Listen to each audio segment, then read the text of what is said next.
Kabanata 11. Lahat ay magkakasama na ngayon. Ang natutunan namin tungkol sa sikolohiya ng sarili mong pera. Pinabati kita, dahil nakikinig at nagbabasa ka pa rin. Panahon na upang pagsamasamahin ang ilang mga bagay na ating natutunan. Ang kabanatang ito ay medyo buod, ilang maikli at naaaksyonan na mga aralin na makakatulong sa iyong gumawa ng mas mahusay na mga desisyon sa pananalapi. Una, hayaan mong sabihin ko sa iyo ang isang kwento tungkol sa isang appointment sa dentista na naging kakilakilabot na pagkakamali. Ito ay nagtuturo sa amin ng isang bagay na mahalaga tungkol sa mga panganib, ng pagbibigay ng payo tungkol sa kung ano ang gagawin sa iyong pera. Nagpunta si Clarence Hughes sa dentista noong 1931. Ang kanyang bibig ay naglalabas ng sakit. Nilagay siya ng kanyang dentista sa ilalim ng crude anesthesia upang mabawasan ang sakit. Nang magising si Clarence makalipas ang ilang oras ay nagkaroon siya ng 16 na mas kaunting ngipin at tinanggal ang kanyang mga tonsil. At pagkatapos ay nagkamali ang lahat. Namatay si Clarence makalipas ang 1 linggo, mula sa mga komplikasyon ng kanyang operasyon. Ang kanyang asawa ay nagdemanda sa dentista, ngunit hindi dahil ang operasyon ay nagkamali. Ang bawat operasyon ay nanganganib sa kamatayan noong 1931. Si Clarence, aniya, ay hindi kailanman pumayag sa mga pamamaraan sa unang bahagi, at hindi siya sang-ayon kung siya ang tatanungin. Ang kaso ay hinabol sa mga korte, ang pahintulot sa pagitan ng doktor at pasyente ay hindi black and white, noong 1931. Pinubuo ng isang korte ang ideya na ang mga doktor ay nangangailangan ng kalayaan upang gumawa ng pinakamahusay na mga medikal na desisyon. Kung wala iyon, hindi namin matatamasa ang pagsulong ng agham. Para sa karamihan ng kasaysayan, ang kakaibang paniniwala ng medisina ay ang trabaho ng doktor ay ayusin ang pasyente, at ang iniisip ng pasyente tungkol sa mga plano sa paggamot ng doktor ay hindi nauugnay. Isinulat ni Dr. J. Katz ang tungkol sa pilosopiya sa kanyang aklat, na The Silent World Between Doctor and Patient. Nadama ng mga doktor na upang maisakatuparan ang layuning iyon ay obligado silang tumugon, sa pisikal at emosyonal na mga pangangailangan ng kanilang mga pasyente, at gawin ito sa kanilang sariling awtoridad, nang hindi kumokonsulta sa kanilang mga pasyente tungkol sa mga desisyong kailangang gawin. Ang ideya na ang mga pasyente ay maaaring may karapatan ding ibahagi ang mga pasanin ng mga desisyon sa kanilang mga doktor ay hindi kailanman bahagi ng kakaibang paniniwala ng medisina. Hindi ito ego o mali siya. Ito ay isang paniniwala sa 2 punto. Ang bawat pasyente ay gustong gumaling. Mayroong isang universal at tamang paraan upang gamutin ang mga ito. Ang hindi nangangailangan ng pahintulot ng pasyente sa mga plano sa paggamot ay makatuwiran kung naniniwala ka sa 2 puntong iyon. Ngunit hindi iyon kung paano gumagana ang gamot. Sa nakalipas na 50 taon, ang mga medikal na paaralan ay banayad na inilipat ang pagtuturo, mula sa paggamot sa sakit at patungo sa paggamot sa mga pasyente. Nangangahulugan iyon na inilatag ang mga opsyon ng mga plano sa paggamot, at pagkatapos ay hayaan ang pasyente na magpasya sa pinakamahusay na landas pasulong. Ang kalakaran na ito ay bahagyang hinihimok ng mga batas sa pagprotekta sa pasyente, bahagi ng maimpluwensyang aklat ni Katz, na nagtalo na ang mga pasyente ay may iba't ibang pananaw tungkol sa kung ano ang katumbas ng halaga sa medisina, kaya't ang kanilang mga paniniwala ay kailangang isaalang-alang.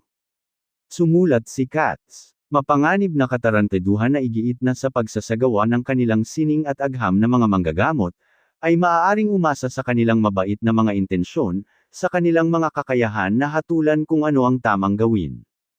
Hindi ganoon kadali. Ang medisina ay isang komplikadong propesyon at ang mga pakikipag-ugnayan sa pagitan ng mga manggagamot, at mga pasyente ay komplikado din. Ang huling linya ay mahalaga. Ang medisina ay isang komplikadong propesyon at ang mga pakikipag-ugnayan sa pagitan ng mga manggagamot at mga pasyente ay komplikado din. Alam mo kung anong propesyon ang parehong payo sa pananalapi. Hindi ko masabi sa iyo kung ano ang gagawin sa iyong pera, dahil hindi kita kilala. Hindi ko alam kung ano ang gusto mo. Hindi ko alam kung kailan mo gusto. Hindi ko alam kung bakit gusto mo. Kaya hindi ko sasabihin sa iyo kung ano ang gagawin sa iyong pera. Ayokong tratuhin katulad ng pagtrato ng dentista kay Clarence Hughes. Ngunit ang mga doktor at dentista ay hindi inutil, malinaw naman na may kaalaman sila. Alam nila ang posibilidad. Alam nila kung ano ang malamang na gumana, kahit na ang mga pasyente ay dumating sa iba't ibang mga conclusion, tungkol sa kung anong uri ng paggamot ang tama para sa kanila. Ang mga tagapayo sa pananalapi ay ganoon din. Mayroong mga universal na katotohanan sa pera, kahit na ang mga tao ay dumating sa iba't ibang mga conclusion, tungkol sa kung paano nila gustong ilapat ang mga katotohanang iyon sa kanilang sariling pananalapi.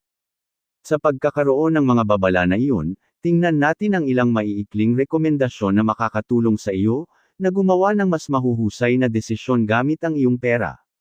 Lumabas sa iyong paraan upang makahanap ng kababaang loob kapag ang mga bagay ay tama, at pagpapatawad, pagkaawa kapag sila ay nagkamali. Dahil kahit kailan hindi ito kasing husay o kasing sama ng hitsura nito. Malaki at komplikado ang mundo. Ang swerte at panganib ay parehong totoo at mahirap kilalanin. Ginagawa ito kapag hinuhusgahan ang iyong sarili at ang iba. Igalang ang kapangyarihan ng swerte at panganib, at magkakaroon ka ng mas magandang pagkakataong tumuon sa mga bagay na maaari mong talagang kontrolin. Magkakaroon ka rin ng mas magandang pagkakataon na makahanap ng mga tamang modelo. Mas kaunting ego, maraming yaman. Ang pag-iipon ng pera ay ang agwat sa pagitan ng iyong ego at ng iyong kita, at ang kayamanan ang hindi mo nakikita. Kaya ang yaman ay nalilikha sa pamamagitan ng pagsugpo sa kung ano ang maaari mong bilhin ngayon, upang magkaroon ng mas maraming gamit o higit pang mga pagpipilian sa hinaharap. Kahit gaano kalaki ang kinikita mo, hindi ka makabubuo ng yaman, maliban na lang kung maaari mong lagyan ng takip kung gaano kasaya ang maaari mong makuha sa iyong pera ngayon. Pamahalaan ang iyong pera sa paraang makakatulong sa iyong matulog sa gabi. Iba iyon sa pagsasabi na dapat mong layunin na kumita ng pinakamataas na kita, o mag-ipon ng isang partikular na porsyento ng iyong kita. Ang ilang mga tao ay hindi makakatulog ng maayos maliban kung sila ay kumikita ng pinakamataas na kita, ang iba ay makakapagpapahinga lamang ng mabuti kung sila ay konserbatibong namuhunan, sa kanya-kanyang sarili. Ngunit ang pundasyon na kung nakakatulong ba ito sa akin na matulog sa gabi, ay ang pinakamahusay na universal na guidepost para sa lahat ng mga pagpapasya sa pananalapi. Kung gusto mong gumawa ng mas mahusay bilang isang mamumuhunan, ang nag-iisang pinakamakapangyarihang bagay na maaari mong gawin, ay dagdagan ang iyong abot tanaw ng oras. Ang oras ay ang pinakamakapangyarihang puwersa sa pamumuhunan. Pinapalaki nito ang maliliit na bagay at napapawi ang malalaking pagkakamali.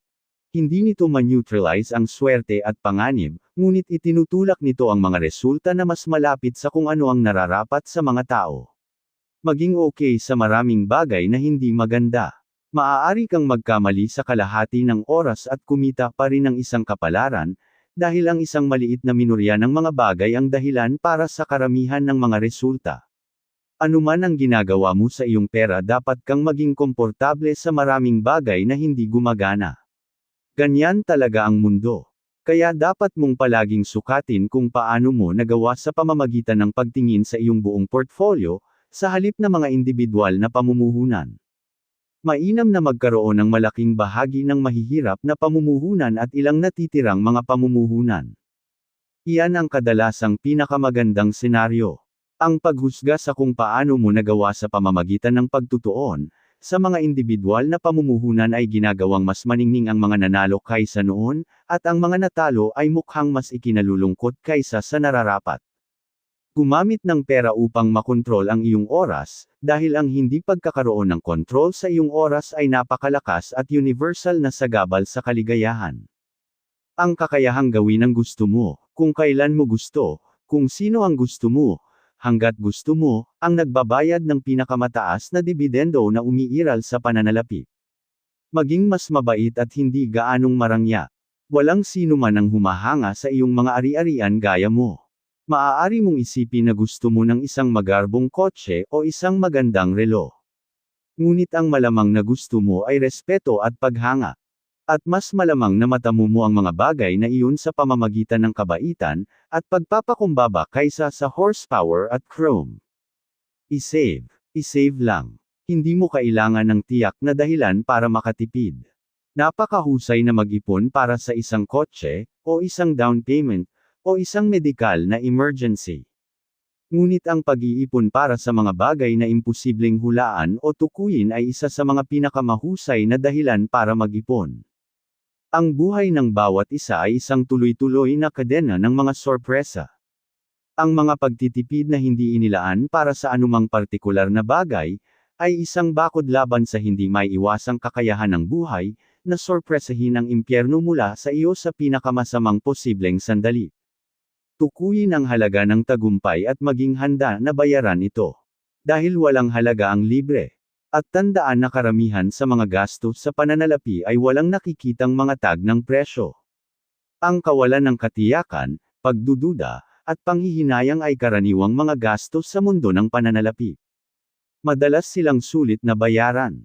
Ngunit kailangan mong tingnan ang mga ito bilang mga bayarin, isang presyo na dapat bayaran upang makakuha ng isang magandang kapalit, sa halip na mga multa, isang parusang dapat mong iwasan. Worship room para sa pagkakamali. Ang isang agwat sa pagitan ng kung ano ang maaaring mangyari sa hinaharap, at kung ano ang kailangan mong mangyari sa hinaharap upang magawa ang mabuti, ay kung ano ang nagbibigay sa iyo ng pagtitiis, at ang pagtitiis ay ang gumagawa ng compounding magic sa paglipas ng panahon. Ang silid para sa pagkakamali ay madalas na mukhang isang konserbatibong bakod, ngunit kung ito ay nagpapanatili sa iyo sa laro, maaari itong magbayad para sa sarili nito ng maraming beses. Iwasan ang sukdulang dulo ng mga desisyon sa pananalapi. Ang mga layunin at hangarin ng bawat isa ay magbabago sa paglipas ng panahon, at kung mas sukdulan ang iyong mga nakaraang desisyon, ay mas maaari mong pagsisihan ang mga ito habang ikaw ay nagbabago. Dapat mong magustuhan ang panganib dahil nababayaran ito sa paglipas ng panahon. Pero dapat kang maging paranoid sa mapaminsalang panganib, dahil pinipigilan ka nitong kunin ang mga panganib sa hinaharap na magbabayad sa paglipas ng panahon. Tukuyin ang laro na iyong nilalaro, at tiyaking ang iyong mga aksyon ay hindi naiimpluwensyahan ng mga taong naglalaro ng ibang laro. Igalang ang kaguluhan, ang katalinuhan, impormasyon, at makatwirang mga tao ay maaaring hindi magkasundo sa pananalapi, dahil ang mga tao ay may iba't ibang layunin at hangarin. Walang iisang tamang sagot, kundi ang sagot lang na gumagana para sa iyo. Ngayon hayaan mo akong sabihin sa iyo kung ano ang gumagana para sa akin. Marami pong salamat sa inyong pakikinig. Kung nagustuhan nyo, maaari po lamang na pindutin ang like, at subscribe button, at ang notification bell, upang lagi kayong updated,